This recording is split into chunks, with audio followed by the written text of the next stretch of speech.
क्रम नहीं था, खेल खिला रही थी। माने बुद्धि का परीक्षण जो लेना है, 32 का किया तो हनुमान जी ने तुरंत 64 का कर दिया, और उसने फिर 100 योजन का किया तो तुरंत हनुमान जी ने छोटा रूप बना लिया। अब समुद्र भी 100 योजन का था, तो इसका मतलब है पूरा समुद्र उसके मुख में आ जाएगा। फिर तो जब 100 योजन का उसका मुख हो गया 400 कोस का, तो पूरे समुद्र को पी लेगी वो। तो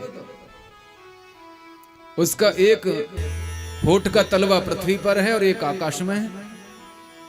400 कोस का कितना बड़ा मुंह होगा, देह होगा। ये माया थी उसकी, और ये घट बढ़ सकती थी वह, क्योंकि सर्प जो होते हैं, ये ब्याल जो होते हैं, ये वायव्य रूप होते हैं, ये शरीर को घटा बढ़ा लेते हैं। आपने देखा नहीं, अजगर जो है कितनी बड़ी गाय हो या जानवर हो, उसे निकल जाते हैं, मुंह छोटा सा लगता है देखने में, तो ये ब्याल रूप होते हैं। वायु तत्व की प्रधानता इनके अंदर होती है। तो उस समय के ये जो ब्याल होते थे बड़े विशालकाय होते थे। उस समय की प्रकृति ऐसी थी, इसमें आश्चर्य की कोई बात नहीं है। पहले ऐसे हुआ करते थे, राक्षस ऐसे हुआ करते थे पहले पूर्व काल में। ये 20-25 लाख वर्ष पहले की बात है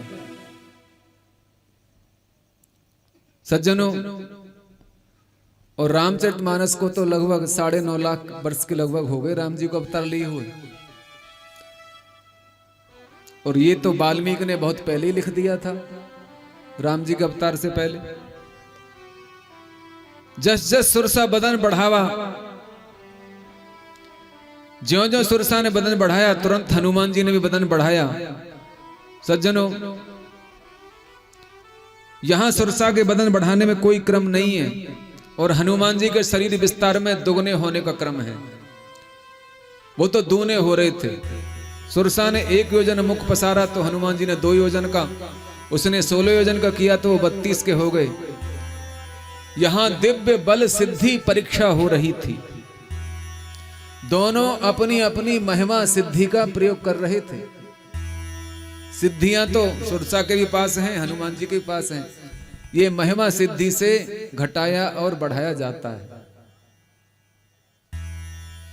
यदि मान लिया जाए कि तीसरी बार सुरसा ने 40 योजन का मुख फैलाया तो हनुमान जी 80 के हो गए, क्योंकि तीनों ने बार बार सिद्धि का प्रदर्शन करके जस जस शब्द का प्रयोग किया बाबा ने, कि जैसे जैसे सुरसा बदन बढ़ाती थी तैसे ही हनुमान जी भी अपना बदन बढ़ाते थे। अब सुरसा ने 100 योजन का मुख किया तो तुरंत पवन सुत ने छोटा बना लिया, और वे उसके मुख में घुस गए अति शीघ्रता से, और बाहर निकल आए और मस्तक नवा करके उसको प्रणाम किया और विदा मांगने लगे।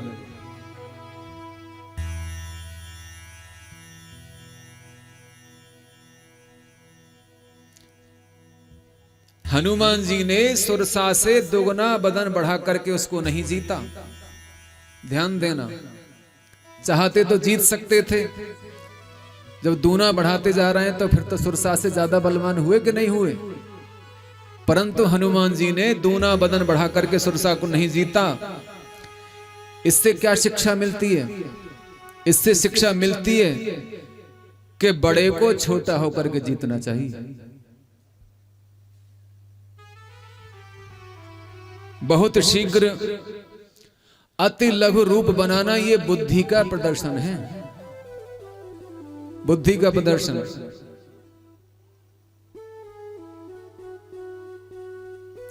क्योंकि सुरसा का ध्यान तो केवल मुख को फैला करके हनुमान जी को ग्रास कर लेने का है, परंतु हनुमान जी का ध्यान तो आरंभ से ही उसके मुख में प्रवेश करके सकुशल बाहर निकलने का था। हनुमान जी का लक्ष्य क्या था कि इसके मुख में घुस के बाहर आना है बस।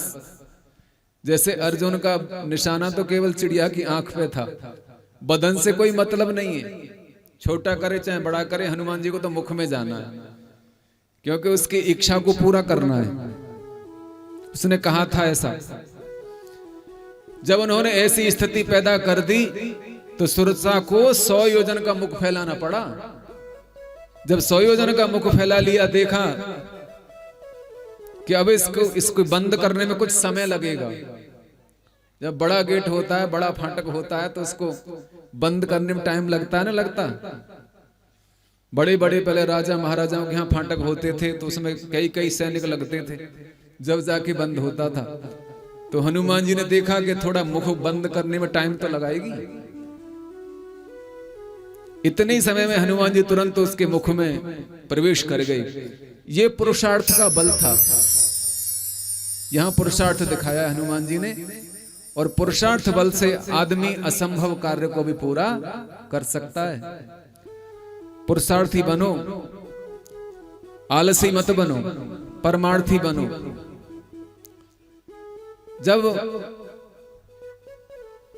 उसकी इच्छा पूरी कर दी, चरणों में सिर नवाया और कहा, माता अब हमें जाने की आज्ञा दीजिए। नीति के अनुकूल छोड़ने की बातें कहने का भाव यह है कि पहले ही सुरसा को मां कह चुके हैं हनुमान जी। सत्य कहो मो जान दे माई, इसीलिए माता के रूप में प्रणाम किया, माता कह करके प्रणाम किया, और आदि से लेकर अंत तक माता के ही रूप में व्यवहार किया। कहीं भी असभ्यता हनुमान जी ने नहीं दिखाई। इसी पर सुरसा ने प्रसन्न होकर आशीर्वाद दिया और कहा कि जिधर से घुसे हो उधर से बाहर निकल आए। तुम तो बड़े चतुर हो, हम तुम्हें आशीर्वाद देती हैं कि तुम राम जी का कार्य करके लौटोगे। तुम तो बल बुद्धि प्रधान हो। राम काज सब कर हूं, तुम बल बुद्धि निधान। आशीष दे गई सो हर्ष चले हनुमान। पवन सुत हनुमान की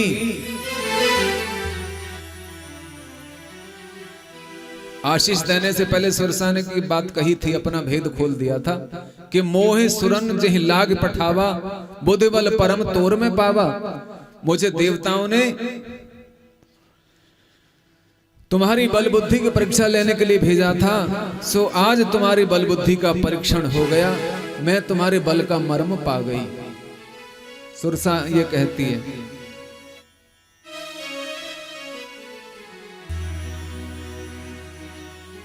उसने अपनी सफाई दी है बाद में, जब पेश तो पड़ी नहीं थी।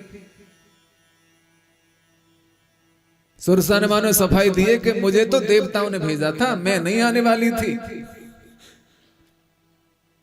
बाद में खोली अपनी पोल, उनका कार्य करने आई हूं मैं, नहीं मेरा तुमसे कोई बैर नहीं है। तुमने मुझे माता कहा, मैंने पुत्र समझा। देवताओं का कार्य कह करके अपनी सफाई दी, और उन्होंने ही मुझे यहां भेजा था। मैं कोई विघ्न करने नहीं आई, मुझे विघ्न करने नहीं भेजा तुम्हारे मार्ग में, किंतु बल बुद्धि की परीक्षा लेने भेजा था। और परीक्षा लेने के हेतु ही हमने तुमसे झूठ बोला था। सुरसा ने अपनी सफाई दी, कहा था आज सुरन मोय दीन आहारा, क्षमा करना हमको। सुरसा ने इस किस्म की परीक्षा क्यों ली? और भी तो परीक्षा ले सकती थी। ध्यान देना इस बात पे। ऐसी परीक्षा शरीर दिखा दिखा के परीक्षा ले रही है। ये कौन सी परीक्षा है? सज्जनों, जैसा जैसा काम लेना होता वैसी परीक्षा ली जाती है। सुरसा ने सोचा कि इन्हें लंका में प्रवेश करने के लिए छोटा रूप बनाना पड़ेगा, इसलिए और सिंहका का वध करने के लिए भी इन्हें छोटा रूप बनाना पड़ेगा, और सीता जी को विश्वास दिलाने के लिए भी अतिलोक रूप बनाना पड़ेगा। छोटे से ही तो बन के गए माता जी के सामने, इसलिए ऐसी परीक्षा ली जिसमें कि दोनों तरह का रूप आ जाए। कहीं कहीं बड़ा भी लेना पड़ेगा, कहीं कहीं छोटा भी बनाना पड़ेगा। तो इसलिए सुरसा ने दोनों प्रकार से छोटे बड़े रूपों की परीक्षा ली।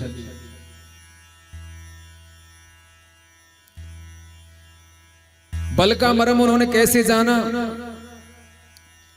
कि बल के मर्म से माने बल से उसके मुख में ना आ सके। सुरसा ने पूरा बल दिखा लिया परंतु मुख में नहीं आए। तो सुरसा समझ गई कि ये बहुत बलवान है, बल में कोई इनको हरा नहीं सकता। मुख में नहीं आए बल से, क्योंकि उसके मुख से दुग नहीं रहे, तो बल में पास हुए। और बुद्धि का मर्म इससे मिल गया कि बुद्धि से मुख में प्रवेश करके निकल आए। तो बुद्धि की परीक्षा हो गई, तुम तो बुद्धि निधान हो। इतनी शीघ्रता की कि इतनी जल्दी घूम के निकल आए कि वह मुख भी बंद नहीं कर पाई थी, इतने समय में निकल आए। बोले मुख बंद नहीं कर पाई, बोले कहां से निकल आए कि कानों से, कानों के रास्ते निकल आए। कहीं कहीं लिखा है कि नाक के रास्ते निकल आए, छोटा रूप बना करके, क्योंकि जब संयोजन का सुरसा का रूप था तो उसके कान भी तो बड़े बड़े ही होंगे, उनके छिद्र भी तो बड़े बड़े होंगे नाक के और कान के। तो हनुमान जी तो छोटा रूप बना कर निकल आए। अब कहा कि राम काज सब करे हो तुम बल बुद्धि निधान, आशीष दे गई सो हरस चले हो हनुमान। हनुमान जी ने प्रथम कहा था राम काज कर फिर मैं आवऊं, सीता कहीं सुध प्रभु ही सुनावऊं। उस पर इसीलिए इसने कहा कि राम काज सब करे हो तुम बल बुद्धि निधान। बात को याद रखा है इसने, देखो भूली नहीं है सुरसा भी, क्योंकि हनुमान जी पहले ही कह चुके थे कि माता राम काज सब कर हूं। हनुमान जी कह चुके थे कि राम काज कर फिर मैं आवऊं, तो इसलिए माता ने कहा राम काज सब कर हूं, तुम राम काज करो। उस पर कहा कि तुम बल बुद्धि निधान। मैंने समझ लिया कि तुम बल और बुद्धि के सागर हो, बल बुद्धि निधान हो, तुम्हारे अंदर बहुत सामर्थ्य है राम कार्य को करने की। क्योंकि जो ना गई सतयोजन सागर, करें सो राम काज मत आगर। जो संयोजन के समुद्र को पार कर जाएगा वही राम जी के कार्य को कर पाएगा। इस प्रकार सुरसा ने पहले हनुमान जी को तोर कहा, माने बुद्ध बल मरम तोर में पावा। मैंने बुद्धि बल का मरम जान लिया। और अब कहती है तुम करे हूं, माने बहुवचन का प्रयोग कर रही है, अब इज्जत से बात कर रही है। पहले तो तू बोल रही थी, अब तुम कह रही है। राम काज तुम करे हूं, क्योंकि परीक्षा छोटी की दी जाती है। जब तक किसी को कार्य योग्य समझा नहीं जाता तब तक परीक्षा ली जाती है। क्योंकि परीक्षा तो प्राय बड़ा ही करता है, तो उसे बड़ा बन के ही परीक्षा लेनी पड़ती है। इसलिए तू कहा था पहले। अब परीक्षा में पास हो गए, माने शिष्य जो है गुरु के बराबर हो गया, तो गुरु भी उसका सम्मान करता है। बोले महाराज बल बुद्धि की परीक्षा हो गई, बल बुद्धि कहने का समय आया, तब उसे लज्जा लगने लगी है, क्योंकि बानर रूप देख करके तोर कहा।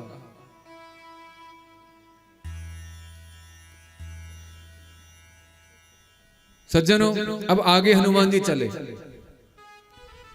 गोस्वामी जी कहते हैं, निश्चर एक सिंधु मह रहे,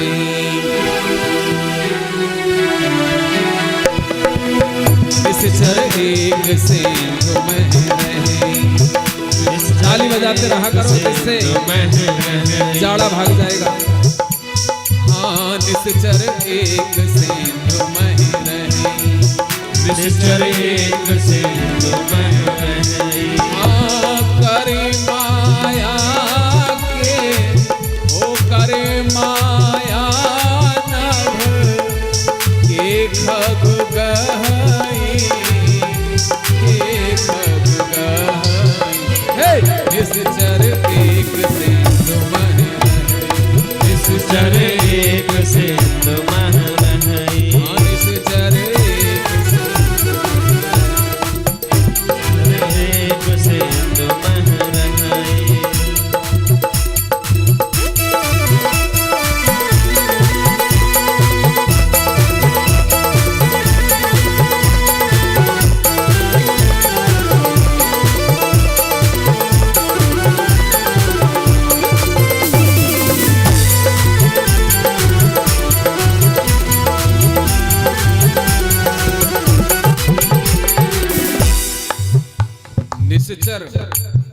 निश्चर एक सिंधु में रहीं। एक निशाचरी समुद्र में रहती थी जो माया करके आकाश में उड़ते हुए खगों को पकड़ लिया करती थी। माया करके आकाश में उड़ते हुए खगों को पकड़ लिया करती थी, माने पक्षियों को। निश्चर एक सिंधु में रहीं, निश्चर एक सिंधु में रहीं। ये सिंधु में रहने वाला निशाचर कौन है? निश्चर कौन था ये? निशाचरी कहने का भाव है कि ये राक्षसी है। निशाचरी कहते हैं राक्षसी को, निशाचर कहते हैं राक्षस को, जो रात्रि में विचरण करता है, माने जो काम क्रोध का स्वरूप है। क्योंकि रात्रि में ये काम वासना ज्यादा सताती है मनुष्य को, इसलिए राक्षस प्रवृत्तियां रात में ज्यादा पनपती हैं।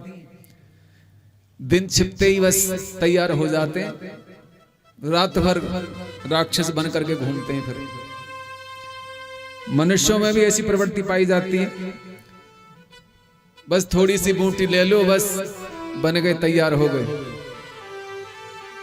तो ये निशाचरी तो है, और कौन है? रात्रि में विचरण करने वाले निशाचर कहलाते हैं। तो ये तो निश्चरी है। सुरसा जो है देवी थी, परंतु ये राक्षसी थी। अतः जो निशाचर आते जाते थे उनको ये नहीं पकड़ती थी, ये निशाचरों को नहीं पकड़ती थी, ये केवल देवताओं को पकड़ती थी। सिंधु में रहीं, सिंधु में रहने का मतलब है कि जीवों के रहने के लिए नभ है, जल है और थल है, ये तीन स्थान बताए गए। जलचर, थलचर और नभचर। इसमें नभों में जो विघ्न हुआ सुरसा ने किया। आकाश में विघ्न किसने किया था? सुरसा ने। और जल में विघ्न किसने किया? इसने, निशाचरी ने। इसका नाम क्या है? सिंह का। इसने जल में विघ्न किया और थल में विघ्न किसने किया? लंकिनी ने। वो थल में मिलेगी धरती पे। तो हनुमान जी को तो जहां भी परेशान किया, नारियों ने किया।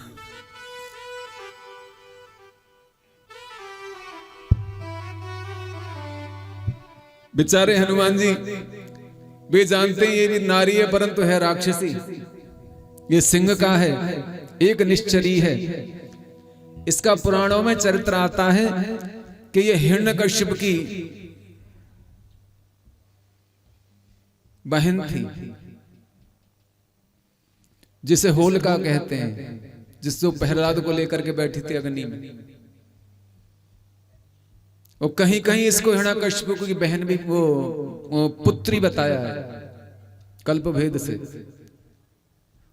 और ये विप्रचित्ति की पत्नी थी। विप्रचित्ति नाम का एक असुर था, उसकी पत्नी थी। और ये काम रूपिणी थी, माने इच्छानुसार रूप धारण करने वाली। और ये छाया ग्रहिणी थी, जो छाया को ग्रहण कर लेती थी। आज इसने सोचा हनुमान जी को देख करके कि आज बहुत दिनों के बाद पेट भर के भोजन मिला है। नमुची और राहु आदि ये 13 दैत्यों की मां थी। ये राहु की माता थी, जिसने समुद्र से जो अमृत निकला था, जो छल से पी लिया था, उसकी माता थी सिंह का। बाबा तुलसीदास ने सिंह का, निशाचरी, लंकिनी और त्रिजटा, इन तीनों के लिए एक शब्द का प्रयोग किया है। एक माने निश्चर, एक। सिंधु में रही तो निशाचरी के लिए एक शब्द का प्रयोग किया। और नाम लंकिनी, एक निश्चरी, वहां भी एक लंकिनी के लिए किया। और त्रिजटा के लिए भी एक शब्द का प्रयोग किया है। त्रिजटा नाम राक्षसी एक का, एक शब्द का प्रयोग किया है। अर्थात एक शब्द से यहां इनके कोई विशेष भाव बताए गए हैं। माने एक ये विशेष थी, एक अलग ही प्रकार की थी, अपने में अलग थी ये, इसलिए एक शब्द का प्रयोग किया है। अपने कार्य में अद्वितीय थी, इनके जैसा कार्य कोई दूसरा नहीं कर सकता था, इसलिए एक शब्द का प्रयोग किया, क्योंकि सिंह के समान कोई दूसरा नहीं था माया करने में, जो छाया को पकड़ करके जीव जंतुओं को खींच लेती थी। और लंकनी लंकापुरी में रहती है, उसके जैसी कोई दूसरी नहीं थी, क्योंकि वे लंका के चोरों को आहार कर लेती थी। लंका में कोई चोर ही नहीं था, यदि कोई चोर आ भी गया तो वह उसका आहार होता था। और तीसरी है त्रिष्ठा, इसके समान भी कोई राम भक्त नहीं था, और ये निपुण और विवेक पूर्ण थी। त्रिष्ठा नाम राक्षसी एका, त्रिष्ठा नाम राक्षसी एका। सज्जनों, इस प्रकार ये समुद्र में रहती है, ये माया से आकाश में विचरण करने वाले आकाशचारियों का शिकार बैठे बैठे कर लिया करती थी। सज्जनों, माया का कार्य है जो ना हो सके उसे करके दिखाना ही माया है। जो दिखाई दे रहा है, जो ना हो सके उसे करके दिखाना, वह माया है। माने माया समझ में आती नहीं है। माया ऐसी है कि समझ में नहीं आती, समझ में आ जाए तो फिर वह माया ही कहां रह जाती है। ये किसी की समझ में नहीं आती। होता तो ऐसा ही है कि छाया कभी पकड़ी नहीं जाती। कोई छाया पकड़ लेगा किसी की? नहीं पकड़ सकता। व्यक्ति पकड़ा जा सकता है, परंतु उसकी छाया नहीं पकड़ी जा सकती। यही तो माया है, जो अघटित घटना घटित हो रही है। छाया को पकड़ना तो अघटित है, कोई छाया को पकड़ ही नहीं सकता।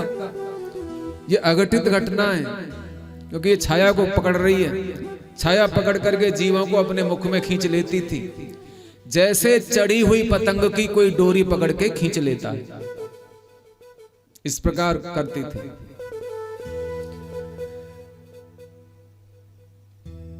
आगे कहा है, जीव जंतु जे गगन उड़ाही, जीव जंतु जे गगन उड़ाई, जल बिलोक थिन कहीं पर छाही, जल बिलोक थिन कहीं पर छाई। कहे सक सोना उड़ाई, सोना उड़ाई। एहि विधि सदा गगन चरखाई, एहि विधि सदा गगन चरखाई, एहि विधि सदा गगन चरखाई, एहि विधि सदा गगन चरखाई।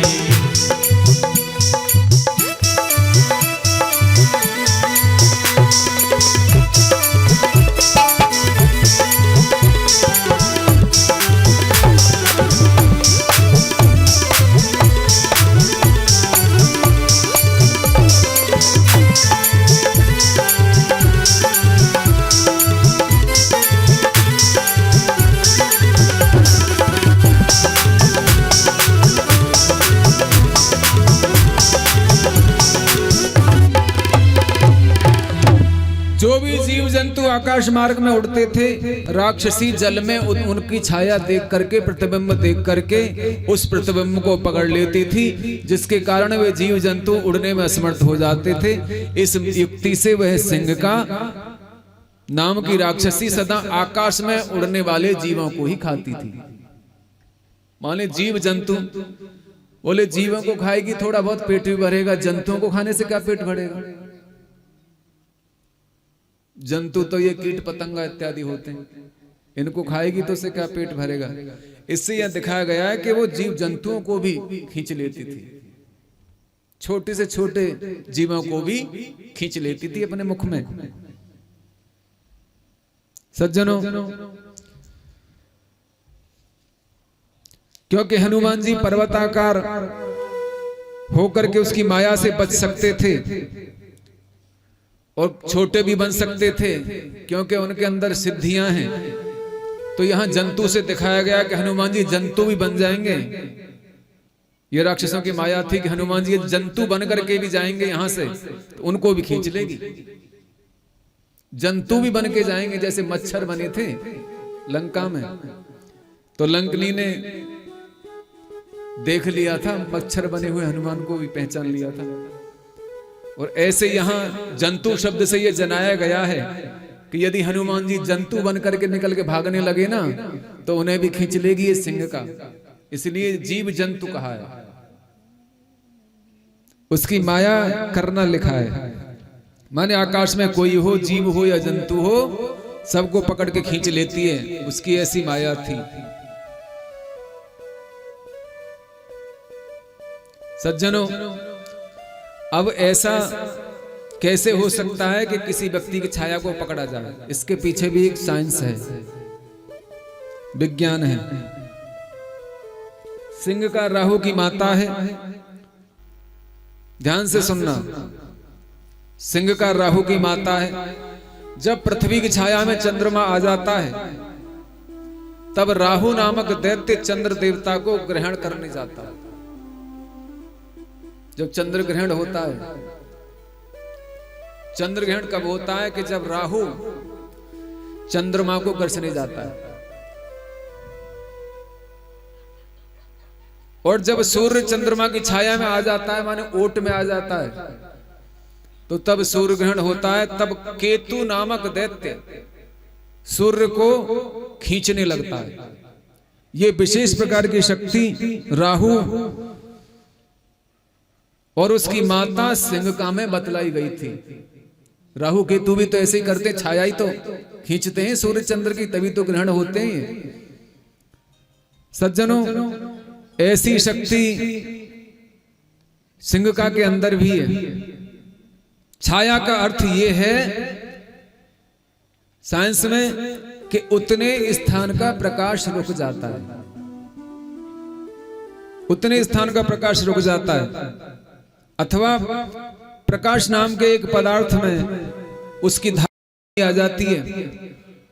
तो ऐसी अवस्था में कोई चुंबकीय सी शक्ति, माने छाया डालने वाला पिंड खिंचा चला आता है और उसकी गति में रुकावट पड़ जाती है। ये साइंस है। सूर्य और चंद्रमा की गति में तो कोई रुकावट देखनी पड़ती है, परंतु साधारण गगनचारियों की गति में रुकावट आ जाती है और पिंड जो है सिंह की ओर खिंच करके आ जाती है। गति में रुकावट आई, जैसे रुकावट आई तुरंत हनुमान ने उसको खत्म कर दिया, तुरंत उसका वध कर दिया। सोई छल हनुमान कह कीना, तासु कपट कपि तुरते चीना। तुरंत हनुमान जी ने उसके कपट को जान लिया। हनुमान जी कपट को पहचानते हैं, वे कपटी को मारते हैं। इसी से नाम वंदना में उनको कपटी माने कली को, माने काल नेम को मारने वाला, काल नेम कल कपट निधानु, उनको कपट निधानु कहा गया बालकांड में हनुमान जी को, क्योंकि उन्होंने कालनेम को मारा था। वो भी तो कपटी था, कालनेम भी, तो इसको भी मारा, ये भी कपटी थी।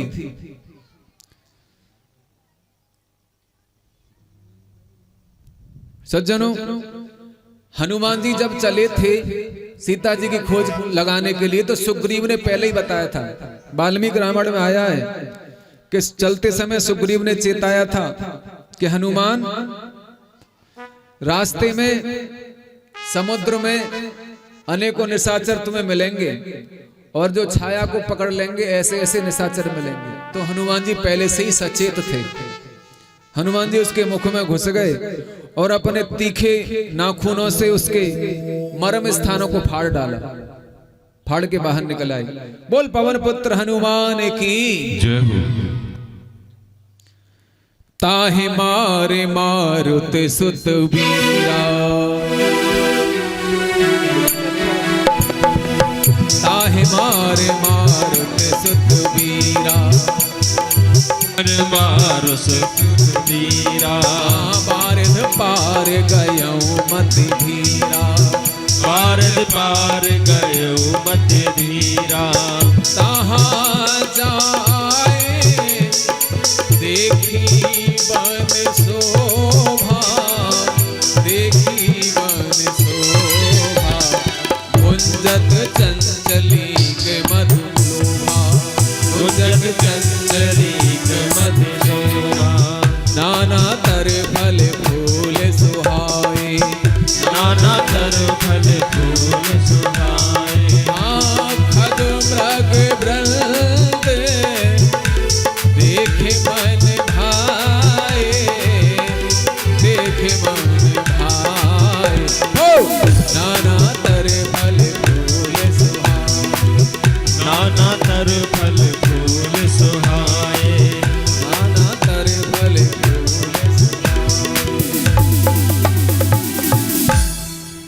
मारो सुत सुत वीरा। पवन पुत्र हनुमान, वायु को कोई पकड़ नहीं सकता, तो वायु वेग से चले आ रहे हैं। उन्होंने सिंहका का वध किया। मत धीरा, वीरा मत धीरा, अनेक अनेक विशेषण बाबा तुलसीदास ने हनुमान जी के लिए लगाए हैं, क्योंकि सिंह का मायाविनी थी, इसलिए वहां बुद्धि से और बल से जीती गई। क्योंकि उसको मारा तो वीर कहा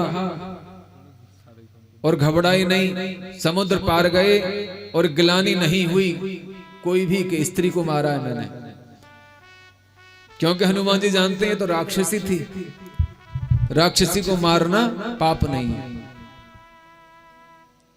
इसने कितने ही आकाश गगनचारी जीव जंतुओं की हत्या की थी, मार दिया था, इसलिए उसको मारने में हनुमान जी को कोई गिलानी नहीं हुई, कोई दुख नहीं हुआ, और उन्होंने थकावट की सांस भी न ली और पार गए उसे श्रम पार होना दिखाया, माने पार चले गए, समुद्र को पार कर गए, कोई श्रम नहीं हुआ उनको,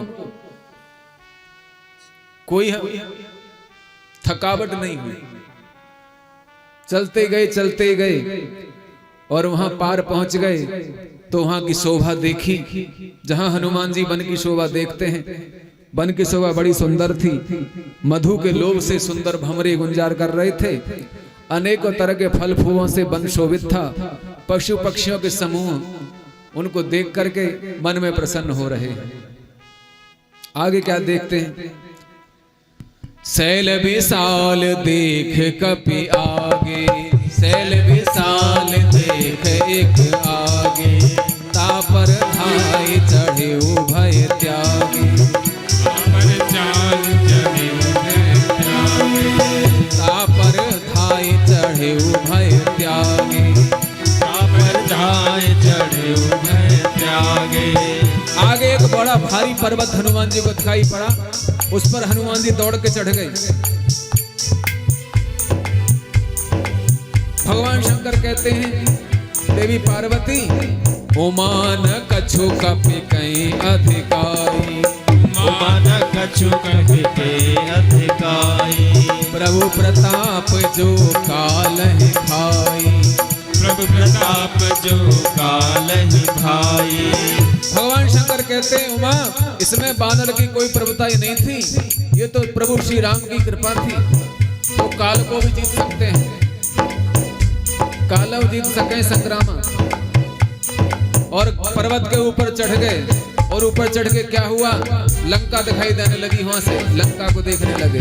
गिर पर चढ़े लंका ते ही देखे, गिर पर चढ़े लंका ते ही देखे, हाँ कहीं न जाए अति दुर्ग विशेषी, कहीं न जाए अति दुर्ग विशेषी, अति उतंग जल निधि चहु पासा, निधि चहु पासा, हाँ कनक कोट कर परम प्रकाशा, कनक कोट कर परम प्रकाशा, कनक कोट कर परम प्रकाशा, कनक कोट कर परम प्रकाशा। भगवान शंकर कहते हैं उमा, इसमें कपि की कोई बढ़ाई नहीं है, ये प्रभुता प्रताप जो है काल को भी खा जाता है। उन्होंने पर्वत पर चढ़कर लंकापुरी को देखा है, और अत्यंत विशेष ऐसा दुर्गम दुर्ग था लंका का कि उसका वर्णन नहीं किया जा सकता।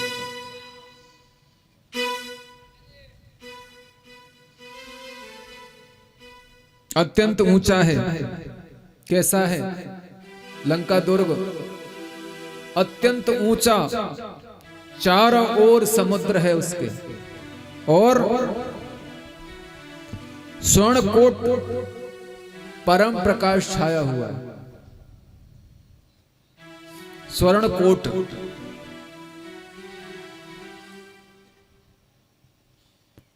यदि कोई दूसरा कवि होता तो हनुमान जी की बढ़ाई करता, परंतु शिव जी अपनी बढ़ाई नहीं कर सकते, क्योंकि शिव जी ही तो रुद्र बने हुए हैं। इसीलिए शिव जी कह रहे हैं ये हमारी कोई शक्ति नहीं थी, हम तो राम जी की शक्ति से काम कर रहे थे। माने शिवजी तो कथा सुना रहे हैं उमा को, पार्वती को, तो अपनी बढ़ाई अपने मुंह से क्यों करेंगे शिवजी? क्योंकि शिवजी तो 11 में रुद्र हैं, हनुमान बने हुए हैं। तो मानो पार्वती से कह रहे हैं कि पार्वती ये सारी प्रभुताई जो थी राम जी की थी। सज्जनों, अब आगे लंका की शोभा का वर्णन किया छंद में। कनक कोट विचित्र मन कर सुंदर यतना घना, जहु हट वट सुवट बीती चार पुरी बहु विधि बना, गज बाज खच्चर निकर पदचर रथ बरोधन को गनई, बहुरूप निश्चर जूथ अति बल सेन बर रथ नहीं बनई, वन भाग उपवन वाटिका सरकूप वापी सोहही,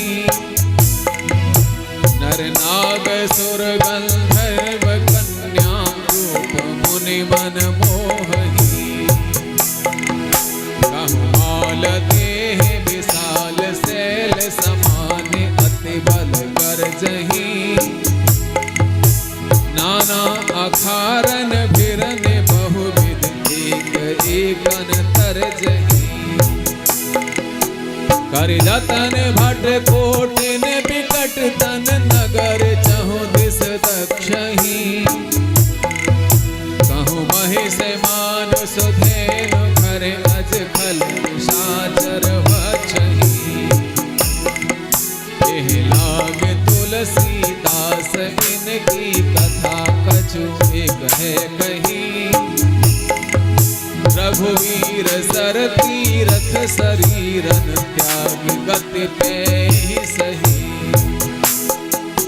रघुवीर सर तीरथ शरीरन त्याग गति पे ही सही। कहा है कि सोने की चार दीवारी है, मड़ियों से विचित्र बनाई गई है, उसमें बड़े सुंदर सुंदर घर बने हुए हैं, चौराहे हैं, सुंदर रास्ते हैं, राजमार्ग है, सड़कें बनी हुई हैं, बड़े सुंदर बाग बगीचे उपवन है, फुलवाड़ी तालाब कुएं हैं, उसमें नाग असुर और नर और गंधर्वों की कन्याएं अपने सौंदर्य से इतनी सुशोभित हो रही हैं कि मानो मुनियों के मन को भी मोहित कर लेंगी, इतनी सुंदर कन्याएं थीं। और कहीं कहीं पर्वत के समान विशाल शरीर वाले अत्यंत बलवान पहलवान अत्यंत बल से गरज रहे हैं, वे अनेकों अखाड़ों में आपस में एक दूसरे से भिड़ रहे हैं, माने कुश्ती कर रहे हैं, मल्लयुद्ध कर रहे हैं, अपनी अपनी शक्ति आजमा रहे हैं और एक दूसरे को ललकार रहे हैं। भयंकर शरीर वाले करोड़ों योद्धा यत्न करके नगर की रक्षा कर रहे हैं, चारों दिशाओं में रक्षा करते हैं, कहीं कोई भैंसा मनुष्य गाय गधा और कहीं बकरा यदि दिखाई देता है तो दुष्ट राक्षस उसको जीवित खा जाते हैं, मांस भक्षण करते हैं राक्षस।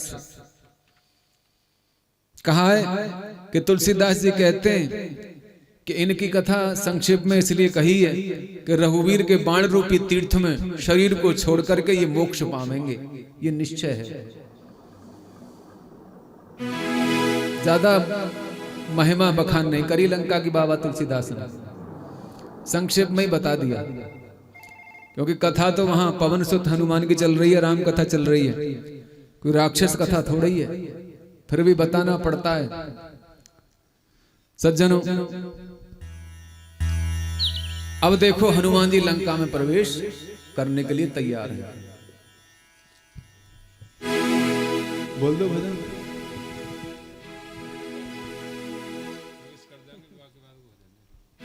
चलो, लंका प्रवेश, लंका कप प्रवेश जिम कीन्हा, पुर रखवारे देखी बहु, कपि मन कीन्ह विचार, अति लघु रूप धरो निसी नगर करो पैसा।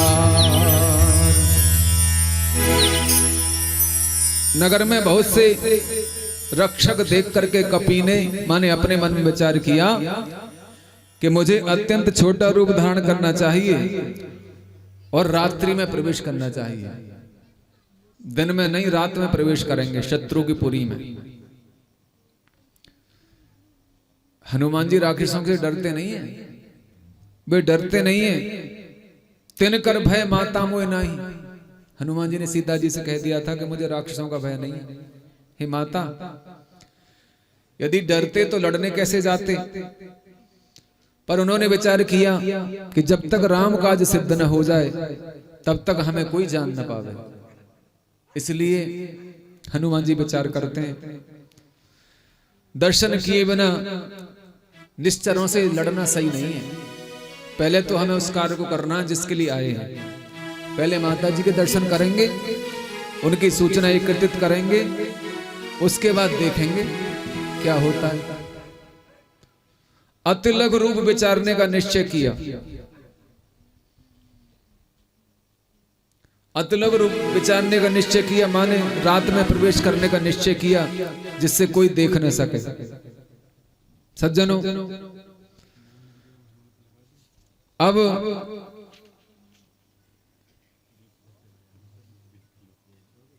मशक समान रूप धरेंगे। मशक समान रूप कपिधरी और लंग कहीं चले सुमिरे नरहरि। शत्रु की नगरी में प्रवेश करने वाले हैं तो नरहरि माने भगवान का नाम लिया। नरहरि भगवान का ही तो नाम है। नरहरि, नरहरि से जनाया कि नर हैं श्री राम, मर्यादा पुरुषोत्तम, पुरुषों में सबसे उत्तम, पुरुष श्रेष्ठ प्रभु श्री राम नर हैं। नर रूप में जो नर लीला कर रहे हैं वे नर हैं श्री राम। और हरि कौन है? सुग्रीव। हरि माने बंदर। तो दोनों को ही याद किया। जहां भी हनुमान जी ने कोई विशेष कार्य किया है वहीं भगवान को याद किया। क्योंकि बार बार रघुवीर समारी, बार बार भगवान का नाम लेते हैं जिससे कार्य सिद्ध होता जाता है। तो लंका में प्रवेश करने वाले हैं शत्रु की पुरी में, तो नरहरि कह करके याद कर रहे हैं। शत्रु की नगरी में जा रहे हैं तो नरहरि नाम लिया। नरहरि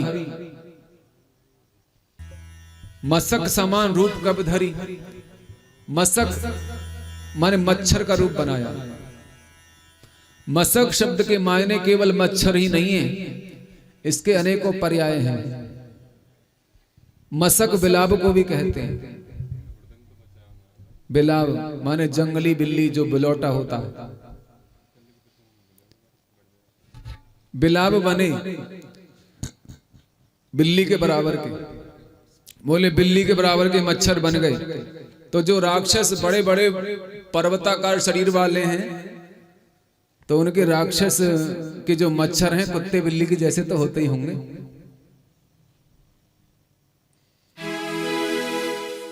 तो मशक समान रूप बनाया। ये लघु रूप की अवधि है और अंतिम सीमा है। हनुमंत अति लघु रूप बन गए। हनुमान जी ने अणमा सिद्धि के प्रभाव से छोटा दिखना प्रारंभ किया, परंतु वे ज्यों के त्यों वैसे ही थे सिद्धि से, किंतु और दूसरों को वे छोटे दिखाई देते थे। हनुमान जी में कोई परिवर्तन नहीं है। जैसे सूर्य पृथ्वी से बहुत बड़ा है तब भी अति दूर और बहुत छोटा दिख पड़ता है।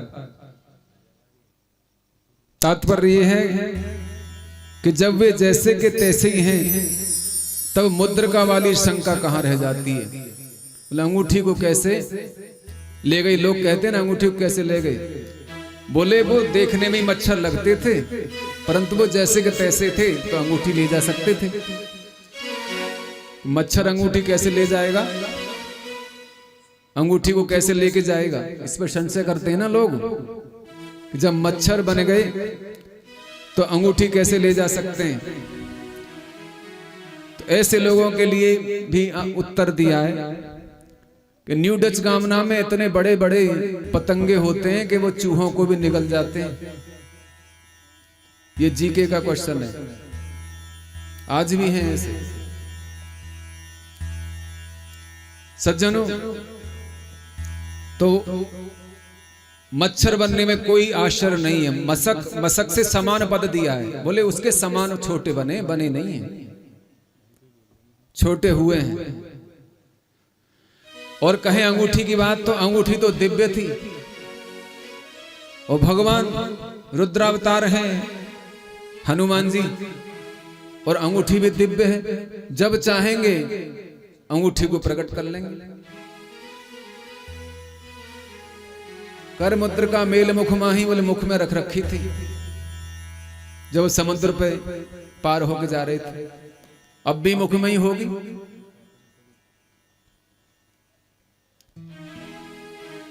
माया से अस रची न जाई, ऐसी दिव्य अंगूठी थी।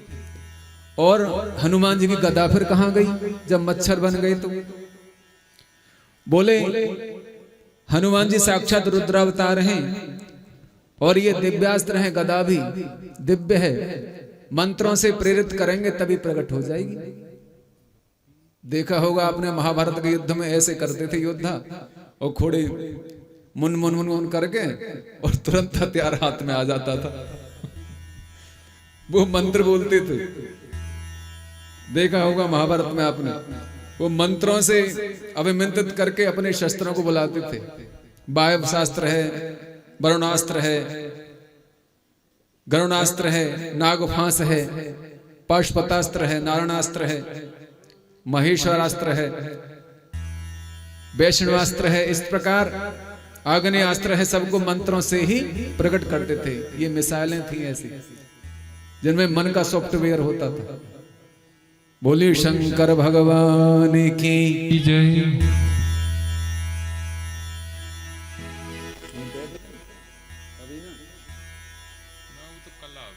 मशक समान रूप कप धरी, हनुमान जी चले लंका चले, सुमर नर हरि, दोनों का सुमरन किया।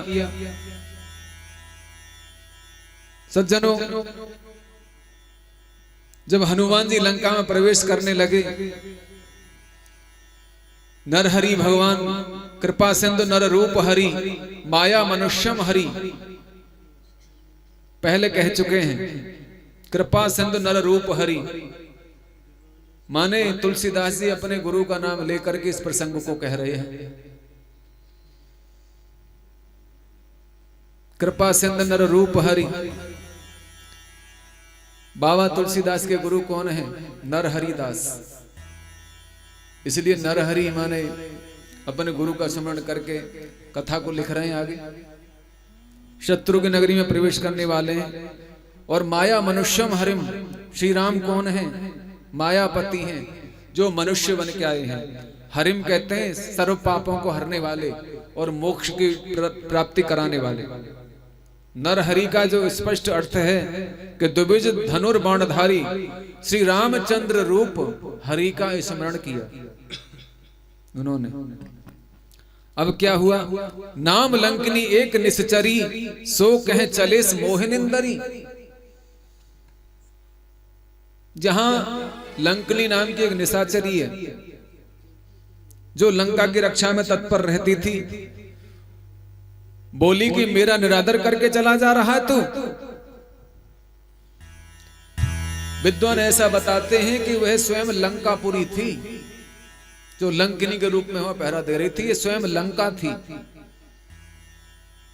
ये स्वयं लंका थी जो लंकिनी के रूप में पहरा दे रही थी। ये स्वयं थी।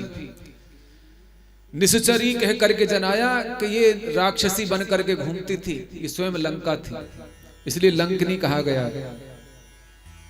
क्योंकि बाबा ने लिखा है ना, पोने संहार उठी सो लंका। जब मुक्का पड़ा था ना हनुमान जी का, तो फिर संभल के उठी थी, तो वहां लंका कहा इसको। तो ये लंका थी, लंकिनी। यहां लंकिनी कहते हैं।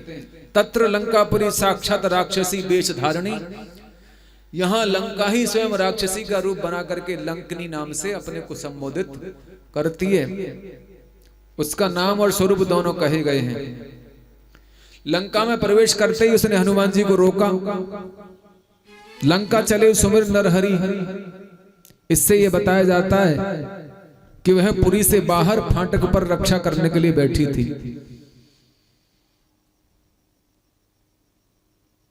अतिलग रूप बनाकर के हनुमान जी जाने लगे, तब भी उसने देख लिया।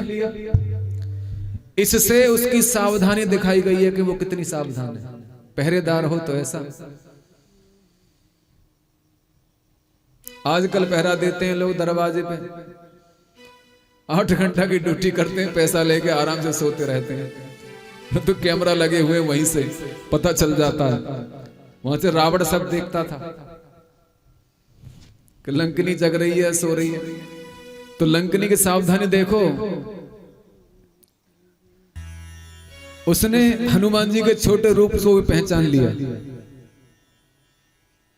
वैसे पहरेदार तो बहुत थे वहां, अकेली लंकनी नहीं थी वहां। इतनी बड़ी लंका है, लंकनी से काम थोड़ी हो जाता। वो सबकी सरदार थी, सबके ऊपर थी वो। सज्जनों,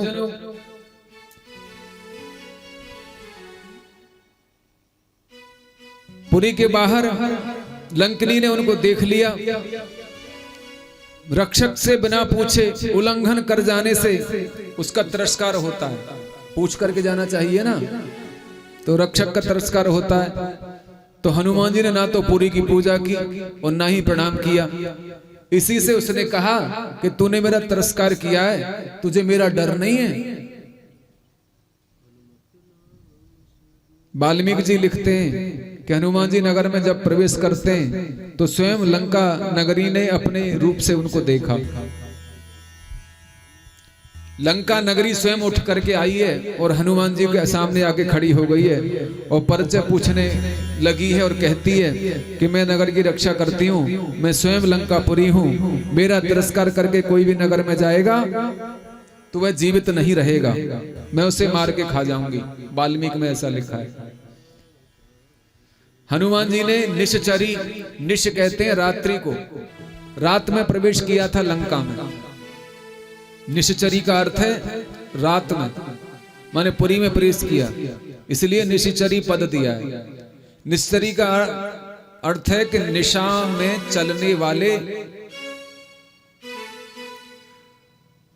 को देखा ही चाहे।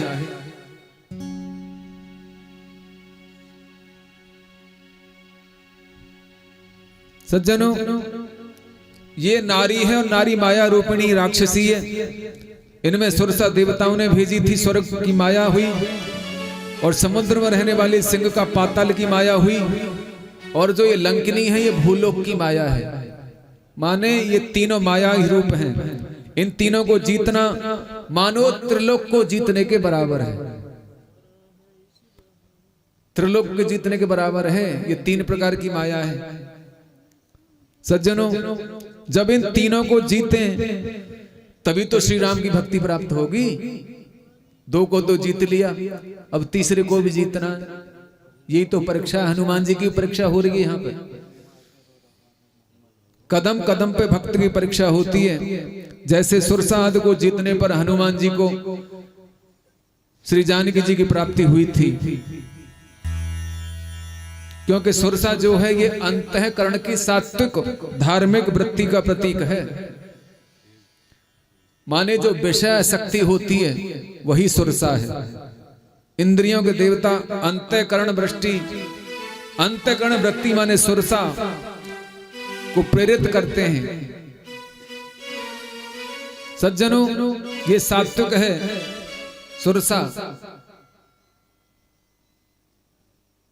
सज्जनों, इस प्रकार यह लंका दुर्ग की देवी कही गई है। ये बड़ी सजग थी, ये देवी थी, लंका में इसकी पूजा होती थी, इस पे ऊपर पूरा दायित्व था। हनुमान जी समुद्र से नभ, जल और थल 3 स्त्रियों को जीत करके लंका में प्रवेश करेंगे।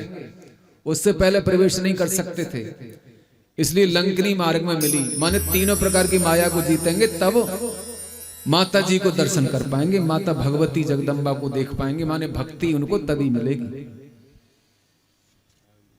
पवन सुत हनुमान की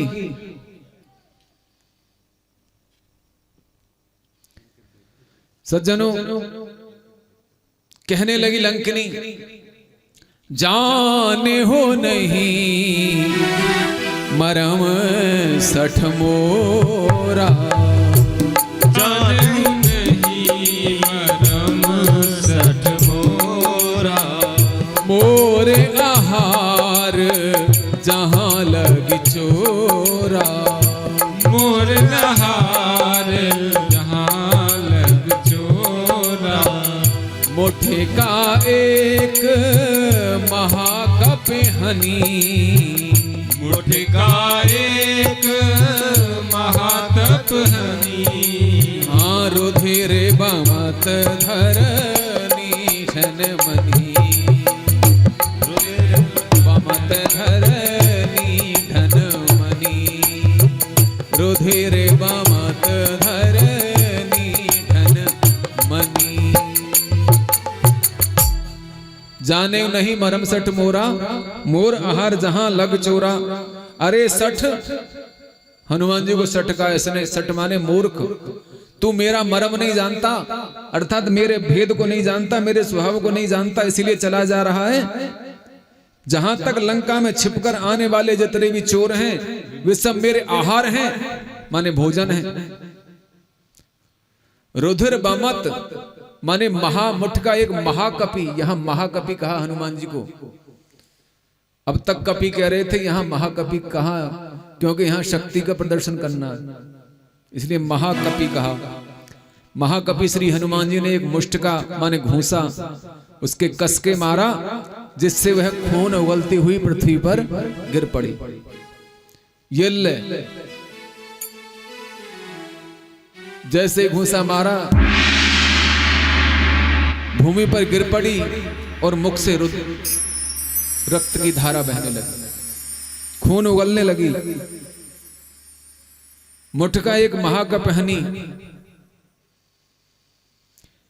उसको इसलिए मारा, एक तो वह राम कार्य में विघ्न करना चाहती है और राक्षसी है और भक्षण करने को तैयार है हनुमान जी को।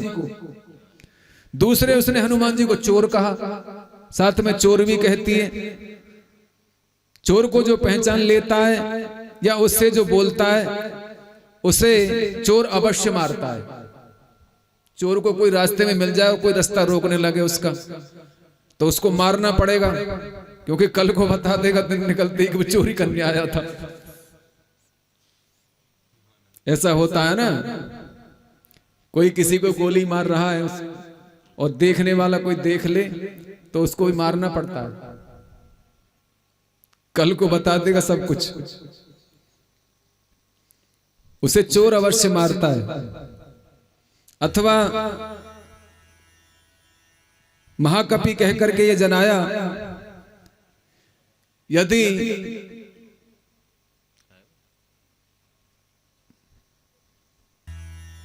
उसको घूंसा इसलिए मारा कि ज्यादा इसके साथ हमने संग्राम किया तो ये चिल्लाएगी, शोर शराबा होगा तो राक्षस सुन लेंगे और भाग करके सब आएंगे, इसलिए एक मुक्का में काम कर दिया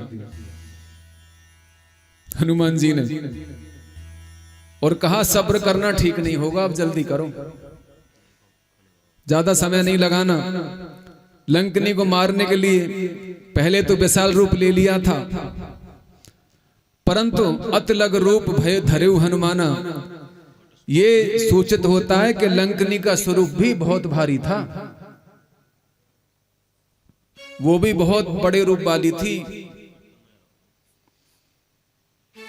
सज्जनों, हनुमान जी का मुक्का तो इतना शक्तिशाली था कि हम मेघनाथ के उन्होंने मुक्का मारा था तो मेघनाथ भी मूर्छित हो गया था।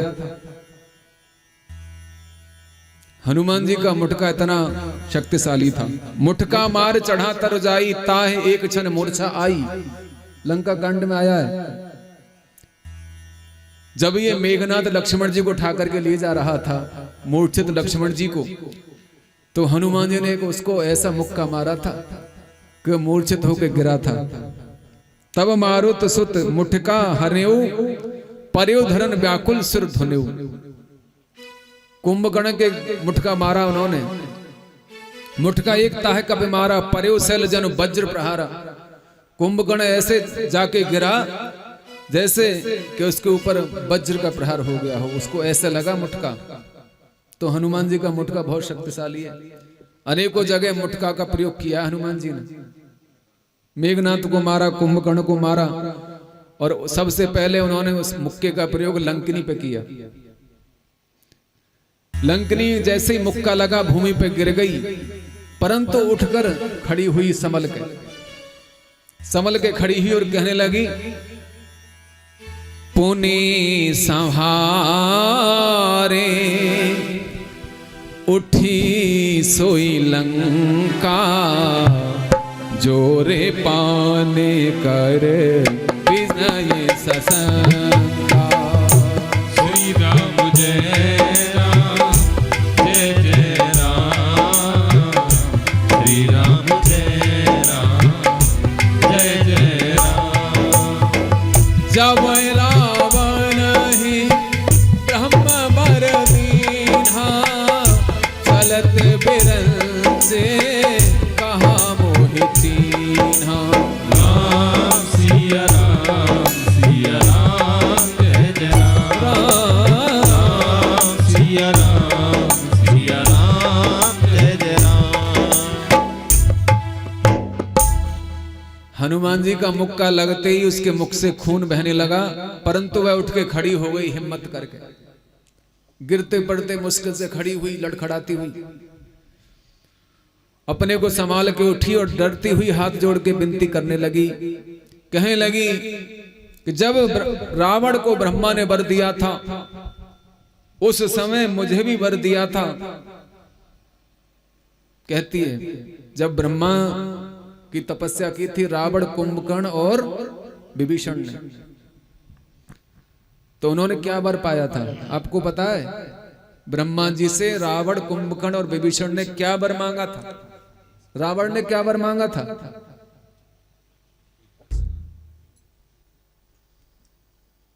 रावण ने ब्रह्मा जी से क्या वरदान मांगा था? हम काहू के मरे न मारे, बानर मनुज जात दोई वारे।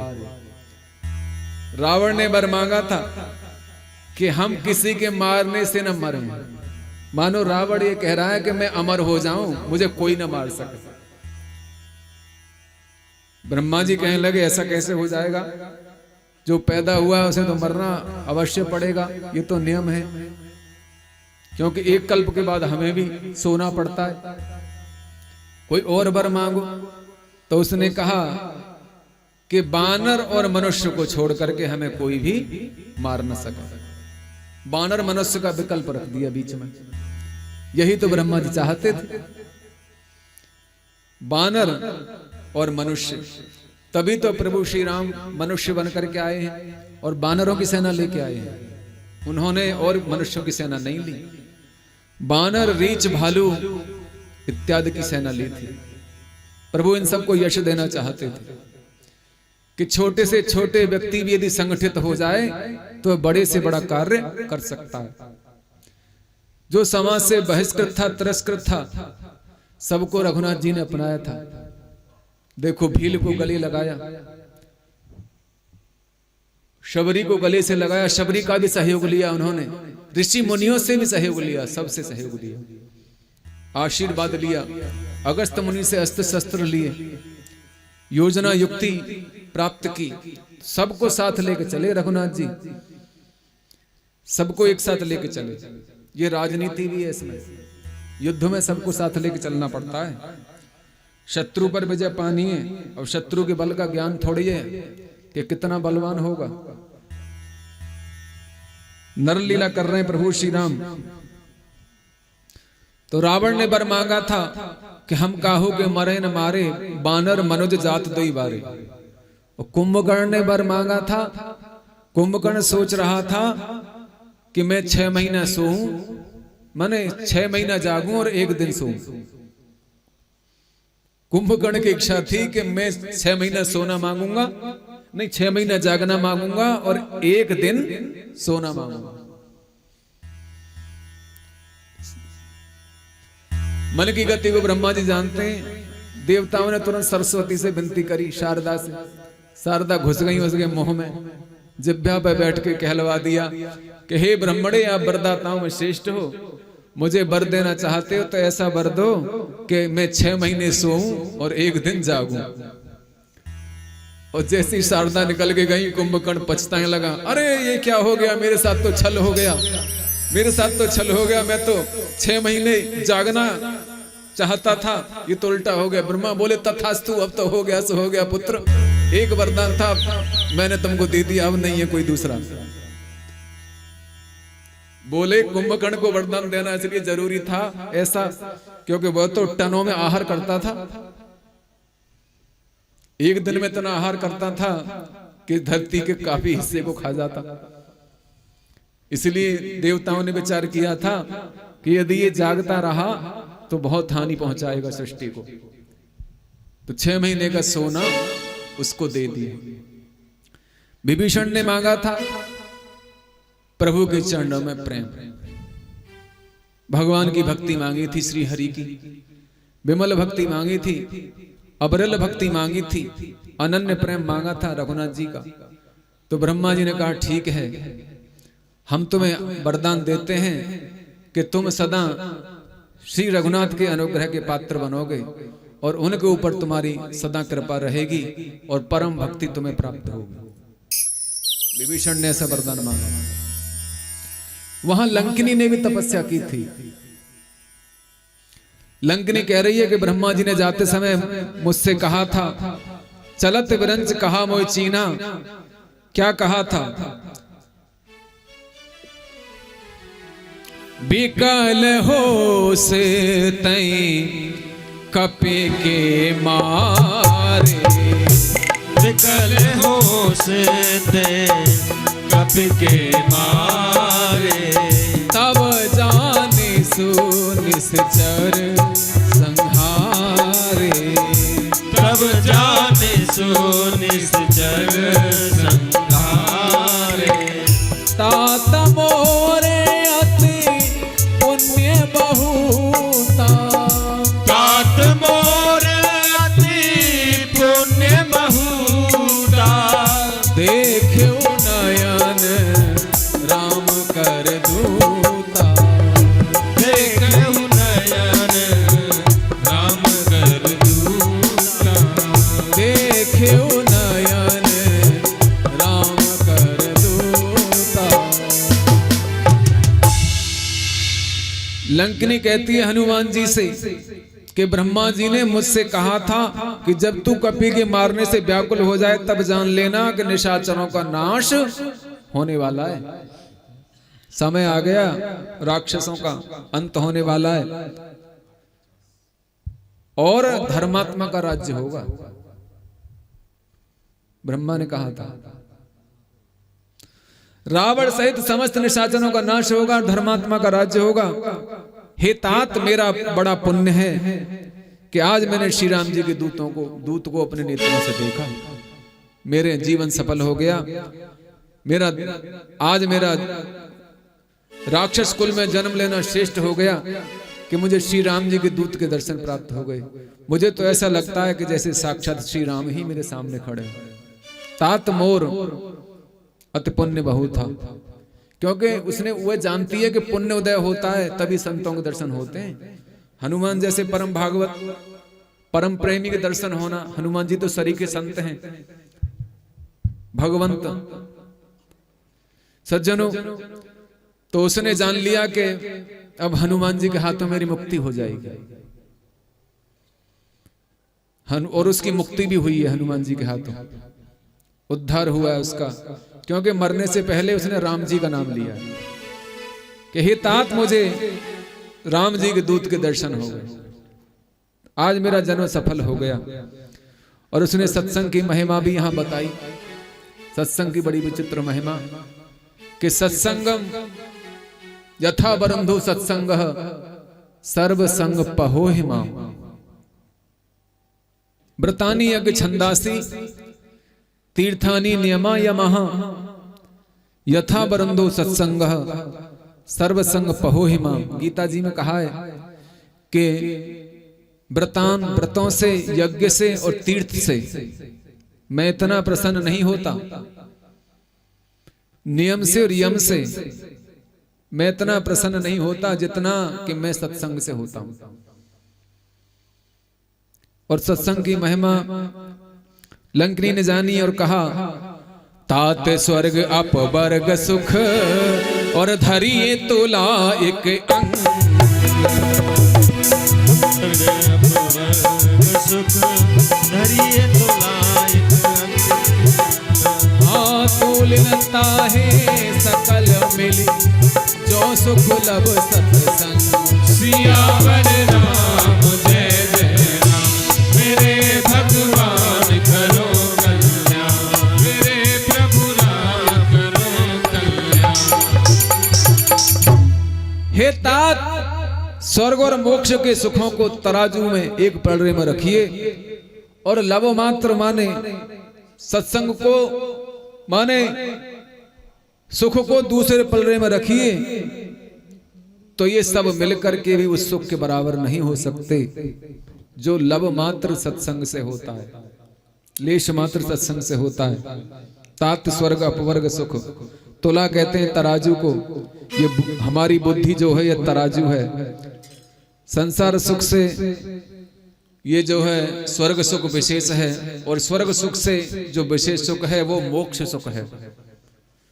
तो इनके लिए कहा कि हमें ना स्वर्ग का सुख चाहिए ना मोक्ष चाहिए। एक क्षण का सत्संग भी सबसे बड़ा है। इन सारे पुण्यों को, स्वर्ग के और मोक्ष के पुण्यों को एक पलड़े में रख लो और एक पलड़े में क्षण भर के मन लेश मात्र सत्संग को रख दीजिए, उसकी महिमा उसके पुण्य को, तो पलड़ा भारी होगा सत्संग वाला। सारे मिलकर के भी उसे तोल नहीं सकते। सज्जनों, इस प्रकार सत्संग की महिमा बताई। आज की कथा का यहीं विराम करते हैं, समय हो चुका है और 3 दोहा हुए आज। 3 दोहा तक कथा हो गई। बोले पवन सुत हनुमान की जय हो, श्री रामचंद्र भगवान की जय हो। कल समय से आ जाना, जिससे अधिक कथा श्रवण कर सकें।